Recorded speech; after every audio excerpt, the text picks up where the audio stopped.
My brothers and sisters, what's going on? Steel Sermon in the house on this late Thursday night with another video for you guys. And as I always say, if you enjoy the channel, do me a favor, like, comment, subscribe, follow me on Instagram and on Twitter. Links are posted in the description box below. Yeah, another week, another rant, if you can call it that, with me just giving my, vents about the Pittsburgh Pirates. Like I always say, I mean, with this video, you don't have to worry about lowering your headphones or anything because I'm not going to yell.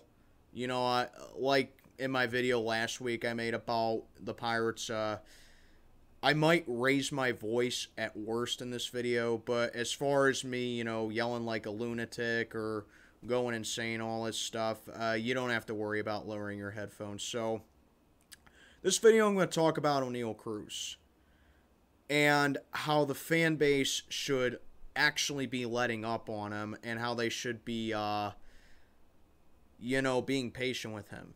Now, I want to make something perfectly clear before I get into this video.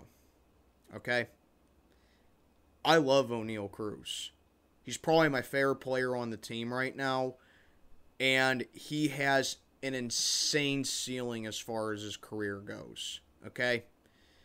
And yes, he is regressing, but I'm here to tell you, Pirate fans, people that are overreacting in the media, all you baseball fans in general, I'm here to tell you, it's not his fault why he's regressing.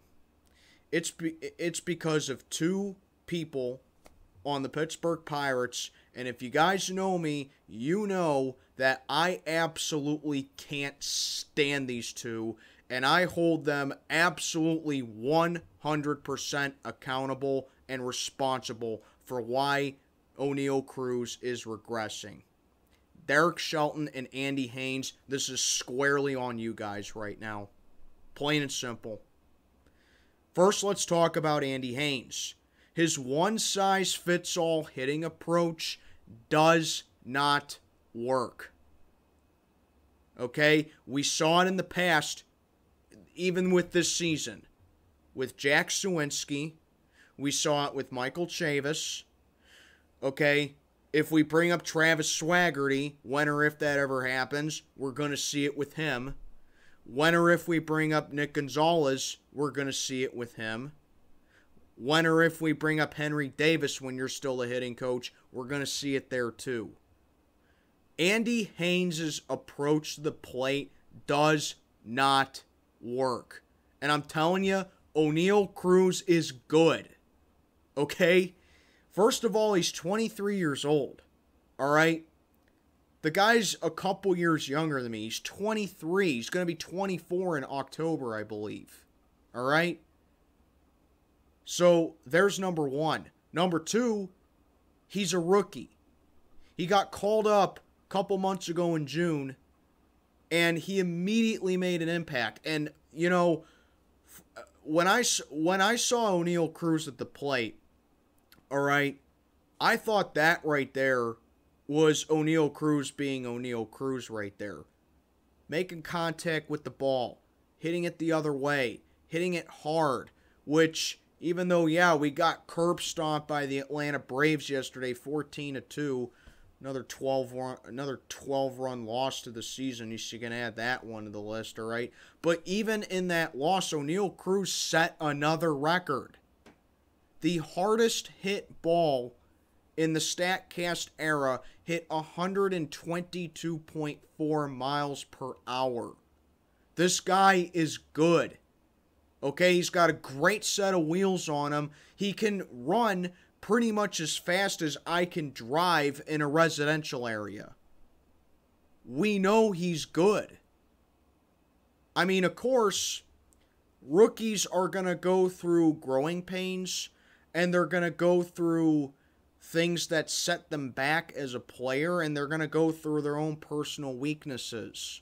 So no, I don't expect Oneil Cruz to come on up here and immediately be Babe Ruth 2.0 or Aaron Judge 2.0 or Mike Trout 2.0 or whoever.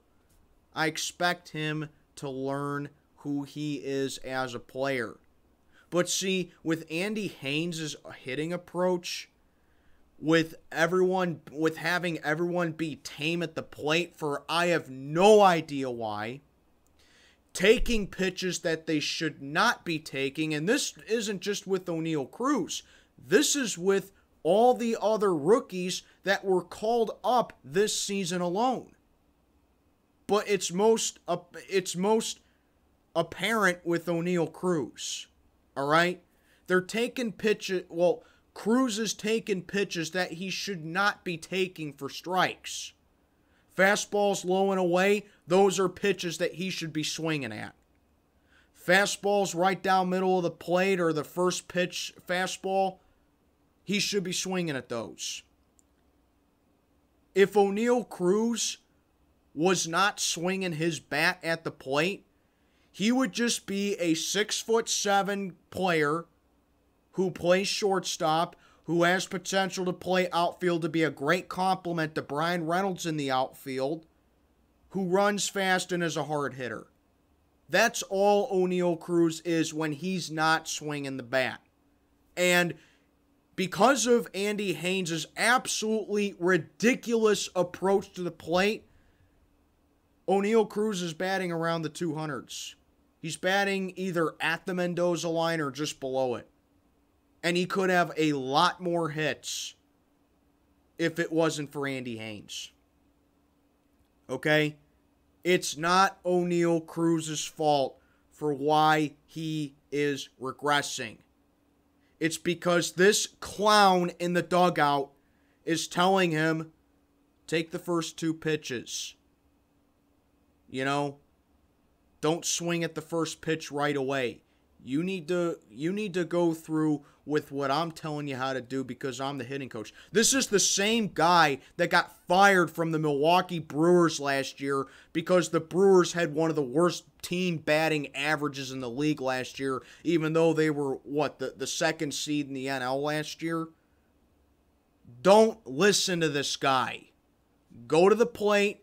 Be who you are, which is what we saw back in June. The reason that the Pirates were scoring runs back in June, and the reason that they were being competitive, and the reason that, yeah, they didn't come all the way back to win games, but they would at least give the opponents a fight. And then, of course, you got the occasional game where they get murdered, all right? But the reason why is because Oneil Cruz was being Oneil Cruz. But then Andy Haines got way in over his head and told him to start taking some more pitches, you know, and to not focus on what holds him back is the breaking balls, okay? Because Oneil Cruz, all right, he's being told, take the first 2 pitches, like I said already, take the first 2 pitches, but when that happens, pitchers at a major league level are going to be smart enough to know, hey, this guy's in an 0-2 hole, and he struggles with breaking balls. Let's throw him a slider or a curve right at his knees because he's going to swing at it and strike out. That's Andy Haines' approach. And it's killing him. Stop telling him to take the first 2 pitches for strikes. Stop telling him to swing at the breaking balls and work on it, you frickin' douche canoe. And I apologize for my language, but I can assure you I'm not the only Pirate fan that is fed up with this coaching staff. All right? It's not Oneil Cruz's fault for why he is regressing. It's because pitchers know what he likes to hit. They know that he's going to take it because he's a rookie, and they know what he doesn't like to hit, so they're going to throw that at him and fool around with him when he's in an 0-2 hole. And Derek Shelton ain't helping much either because he has no clue where to put him in the lineup. He is whispering into Andy Haines' ear about this guy, and he has sent him down a couple of times already. Like, I put this on Derek Shelton too because this guy should have been called up opening day against the Cardinals to learn the game more and play a full season. Use the guy's strengths. We know his strengths. He's strong. He runs fast. He's a hard thrower. Either put him at shortstop or test him in the outfield because he can play both. The memo that we got in Indianapolis was that this guy hits rockets off the bat and he has an absolute cannon for an arm. Use his strengths. Make him be a base stealer. That's all there is to it. But these two idiots in the dugout have no clue how to develop our top prospect coming into this season. Use his strengths. Plain and simple, man. You know? Or, if you absolutely can't do it, either send him back down to A-ball and let him really polish up on his skills a little bit more. Instead of having him be there just for a week or two, have him be there for an extended period of time, because it don't matter if you send him down today or tomorrow or, you know, a week from today. It don't matter. This team is 30 games under 500, and you can forget about the playoffs. You know, let's be honest, we could have forgot about the playoffs back in July, if I'm being honest with you. But at this rate, the Pirates need to go 16-22 the rest of the way to avoid another 100-loss season. So it doesn't really matter at this point. Let him polish up his skills and work with him, because there will come a time where pitchers are genuinely going to be afraid to pitch to this guy. The fan base, I don't know why they're giving up on this guy already. But I'm telling you, if you're giving up on him, you're doing it for the wrong reasons. It's not Oneil Cruz's fault. Okay? Could have he done better? Absolutely he could have done better. But like I said, not everyone is Aaron Judge. Not everyone is Cody Bellinger. Not everyone is Shohei Ohtani. Not everyone is Mike Trout. He's going to develop. He's going to come around.